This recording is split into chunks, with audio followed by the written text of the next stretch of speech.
नमस्कार दोस्तों, सबसे पहले हम स्वागत करते हैं आपका कैरियर मेकर इंस्टीट्यूट में। और हम फिर हाजिर हैं 30 मई 2023 के करंट अफेयर के साथ। और उसके पहले, जैसे कि हमेशा की तरह, हम पिछले वीडियो में आपको एक प्रश्न देते हैं और आपसे जवाब की आशा करते हैं। सभी मित्रों के जवाब सही हैं। आइए देखते हैं कल का प्रश्न आपके लिए क्या था। किस कंपनी ने ग्रामीण भारत के लिए बहुभाषी चैटबॉट जुगलबंदी को लॉन्च किया है? यह प्रश्न था। तो इसका सही जवाब है मित्रों माइक्रोसॉफ्ट। सभी मित्रों ने इसका जवाब सही दिया है। यह माइक्रोसॉफ्ट का ऑफिस का एक फोटो। हमारा आज का प्रश्न आपके लिए है, करंट अफेयर का भी नया पहला प्रश्न है ये कि अंतरराष्ट्रीय एवरेस्ट दिवस कब मनाया जाता है? तो 29 मई, 28 मई, 27 मई, 26 मई ऑप्शन है। तो सही जवाब है दोस्तों 29 मई को अंतरराष्ट्रीय एवरेस्ट दिवस मनाया जाता है। अंतरराष्ट्रीय एवरेस्ट दिवस, इंटरनेशनल एवरेस्ट डे, हर साल 29 मई को मनाया जाता है। यह दिन काठमांडू, नेपाल और एवरेस्ट क्षेत्र में जुलूसों, स्मारक कार्यक्रमों और विशेष कार्यक्रमों के साथ मनाया जाता है। पृष्ठभूमि यह है कि इस दिन हर साल माउंट की पहली चढ़ाई की याद में मनाया जाता है। 29 मई 1953 को एवरेस्ट की चढ़ाई न्यूजीलैंड के सर एडमंड हिलेरी और नेपाल के तेंजिंग नोर्गे शेरपा ने की, जो यह उपलब्धि हासिल करने वाले पहले इंसान बने। 2008 में नेपाल सरकार ने उस दिन को अंतरराष्ट्रीय एवरेस्ट दिवस के रूप में मनाने का फैसला किया था। माउंट एवरेस्ट यह समुद्र तल से दुनिया का सबसे ऊंचा पर्वत है, जिसकी ऊंचाई 8,848 मीटर है। इसे नेपाली में सागरमाथा और तिब्बती में चोमोलुंगमा के नाम से जाना जाता है। 1830 से 1843 तक भारत के surveyor general sir George Everest को श्रद्धांजलि के रूप में पहाड़ को एवरेस्ट के रूप में नामित किया गया है। यह है इंटरनेशनल एवरेस्ट डे। यह हमारे महान एवरेस्ट पर्वत का एक चित्र है। हमारा अगला प्रश्न है, हाल ही में बने संसद भवन का उद्घाटन किसने किया? ये तो लगभग सभी जानते हैं, नरेंद्र मोदी जी ने। भारत के प्रधानमंत्री हैं ये। प्रधानमंत्री नरेंद्र मोदी ने रविवार 28 मई 2023 को देश का नया संसद भवन राष्ट्र को समर्पित किया। नए संसद भवन का निर्माण क्षेत्रफल 64,500 वर्ग मीटर है। इसे बनाने में 60,000 श्रमिकों को प्रत्यक्ष रोजगार मिला। अभी लोकसभा में 590 और राज्यसभा में 280 लोगों की सिटिंग कैपेसिटी है, जबकि नए संसद भवन की लोकसभा में 888 सीटें हैं और विजिटर्स गैलरी में 336 से ज्यादा लोगों के बैठने का इंतजाम है। नई राज्यसभा में 384 सीटें हैं और विजिटर्स गैलरी में 336 सीटों से ज्यादा लोगों को बैठने की क्षमता है। प्रधानमंत्री नरेंद्र मोदी ने दिसंबर 2020 में नई संसद की आधारशिला रखी थी। टाटा प्रोजेक्ट्स लिमिटेड ने नए संसद भवन का निर्माण किया है। इस बिल्डिंग को चर्चित आर्किटेक्ट विमल पटेल ने डिजाइन किया है। विमल पटेल गुजरात के अहमदाबाद शहर से आते हैं। वे इससे पहले भी कई मशहूर इमारतों का डिजाइन कर चुके हैं। तिकोने आकार में बना नया संसद भवन 4 मंजिला है। ये पूरा कैंपस 64,500 वर्ग मीटर के दायरे में फैला हुआ है। इसकी लागत 862 करोड़ रुपए है। नए भवन में एक संविधान हॉल है, जिसमें भारतीय लोकतंत्र की विरासत को दिखाया गया है। यह है नए संसद भवन का चित्र आपके स्क्रीन पर।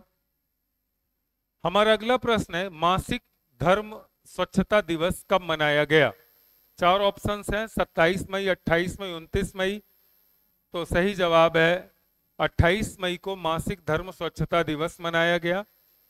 यह 28 मई। हमारा अगला प्रश्न है, संयुक्त राष्ट्र शांति सैनिकों का अंतरराष्ट्रीय दिवस कब मनाया जाता है? सही जवाब है मित्रों इसका 29 मई। 29 मई को संयुक्त राष्ट्र शांति सैनिकों का अंतिम अंतर्राष्ट्रीय दिवस मनाया जाता है। यह है संयुक्त राष्ट्र शांति सैनिकों का अंतर्राष्ट्रीय दिवस। लोगो इनका है पीस बिगिंस विथ मी। हमारा अगला प्रश्न है, किस देश ने G20 high level principles on hydrogen प्रस्तावित किया है? भारत, अमेरिका, यूके, दक्षिण अफ्रीका। तो सही जवाब है दोस्तों भारत। भारत ने G20 high level principles on hydrogen प्रस्तावित किया है। भारत द्वारा हाल ही में G20 high level principles on hydrogen का मसौदा प्रस्तावित किया गया है। G20 energy transition working group की बैठक में हरित, स्वच्छ और निम्न कार्बन हाइड्रोजन के लिए वैश्विक मानकों पर चर्चा प्रस्तावित की गई थी। इसका उद्देश्य हरित, स्वच्छ और निम्न कार्बन हाइड्रोजन के लिए वैश्विक मानक स्थापित करना है। यह है मिशन ग्रीन हाइड्रोजन का एक पोस्टर आपकी स्क्रीन पर। हमारा अगला प्रश्न है, किस संस्था ने atlas of mortality and economic losses from weather, climate and water related hazards जारी किया है? 4 ऑप्शन है, WMA, WHO, UNO, यूनिसेफ। तो हमारा सही जवाब है WMO। WMO ने atlas of mortality and economic losses from weather, climate and water related hazards जारी किया है। विश्व मौसम विज्ञान संगठन WMO का पूरा नाम है, ने हाल ही में वर्ल्ड मॉनेटरी ऑर्गेनाइजेशन ने हाल ही में atlas of mortality and economic losses from weather, climate and water related hazards में अपडेटेड डेटा जारी किया है। इसमें खुलासा किया गया है कि 1970 और 2021 के बीच जलवायु संबंधी आपदाओं के कारण बांग्लादेश और भारत में सबसे ज्यादा मौतें हुई हैं। यह है वर्ल्ड मेट्रोलॉजिकल ऑर्गेनाइजेशन। हमारा अगला प्रश्न है, किस संस्था ने thriving making cities green, resilient and inclusive in a changing climate शीर्षक से रिपोर्ट जारी की है? किस संस्था ने thriving making cities green, resilient and inclusive in a changing climate शीर्षक से रिपोर्ट जारी की है? 4 ऑप्शंस हैं, विश्व बैंक, RBI, SBI, IMF। तो सही जवाब है विश्व बैंक। विश्व बैंक का आप लोगो देख रहे हैं आप अपने स्क्रीन पर। विश्व बैंक द्वारा हाल ही में thriving making cities green, resilient and inclusive in a changing climate शीर्षक से एक रिपोर्ट जारी की है। यह रिपोर्ट वैश्विक जलवायु चुनौती से निपटने में शहरों की महत्वपूर्ण भूमिका पर प्रकाश डालती है। इसने यह भी चेतावनी दी है कि शहरों में वैश्विक ग्रीन हाउस गैस उत्सर्जन का लगभग 70% हिस्सा है। इस रिपोर्ट ने नीति निर्माताओं को शहरों को हरा भरा, समावेशी और अधिक लचीला बनाने के लिए एक दिशा प्रदान की है। हमारा अगला प्रश्न है, किस देश ने 12 point development plan for the Pacific island Nations की घोषणा की है? किस देश ने 12 point development plan for the Pacific island Nations की घोषणा की है? 4 ऑप्शन है, भारत, नेपाल, श्रीलंका, बांग्लादेश। तो सही जवाब है मित्रों भारत। भारत ने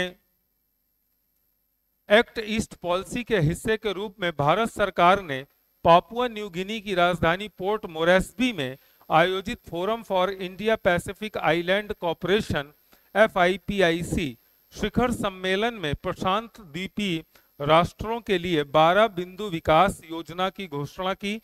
12 बिंदु विकास एजेंडा भारत की एक्ट ईस्ट पॉलिसी का हिस्सा है। यह योजना नवीकरणीय ऊर्जा, स्वास्थ्य देखभाल और साइबर सुरक्षा जैसे क्षेत्रों पर केंद्रित है। हमारा अगला प्रश्न है, कोलोराडो नदी किस देश से होकर बहती है? कोलोराडो नदी अमेरिका, मिस्र, अफ्रीका, नाइजीरिया। तो सही जवाब है मित्रों अमेरिका। कोलोराडो नदी अमेरिका से होकर बहती है। यह है कोलोराडो नदी।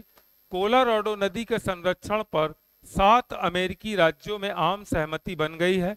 लगातार सूखे का अनुभव करने वाले क्षेत्र में यह सबसे बड़ी सफलता है। ये कोलोराडो नदी का एक चित्र है। हमारा अगला प्रश्न है, हाल ही में एक म्यूजिक आइकॉन का निधन हुआ, वो कौन है? शकीरा, टीना टर्नर, ब्रिटनी स्पीयर्स, इनमें से कोई नहीं। तो सही जवाब है मित्रों टीना टर्नर। यह है टीना टर्नर, आपकी स्क्रीन पर दिख रहा होगा। दुनिया संगीत उद्योग में एक आइकॉन टीना टर्नर के निधन का शोक मना रही है। उन्होंने 80 के दशक में पॉप सनसनी बनने से पहले 60 और 70 के दशक में एक अफ्रीकी अमेरिकी महिला रॉक एंड रोल कलाकार के रूप में इतिहास रचा था।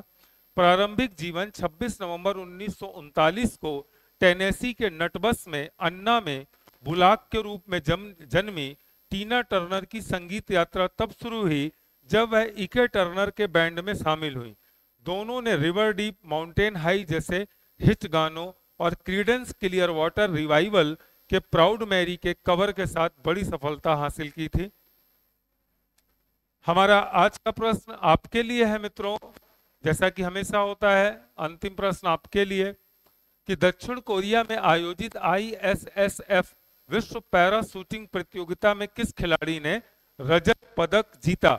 4 ऑप्शन है, दर्शना राठौर, अवनी लेखरा, अनंत जीत सिंह, नरूका। फिर से एक बार क्वेश्चन दोहरा दें, दक्षिण कोरिया में आयोजित ISSF विश्व पैरा शूटिंग प्रतियोगिता में किस खिलाड़ी ने रजत पदक जीता है? 4 ऑप्शन हैं, दर्शना राठौड़, अवनी लेखरा, अनंत जीत सिंह और नरूका। तो इसके जवाब का आशा हम आपसे कमेंट्स बॉक्स में करते हैं। इसी के साथ हम आपसे विदा लेते हैं और मिलते हैं एक नए करंट अफेयर की क्लास के साथ। तब तक के लिए नमस्कार, धन्यवाद।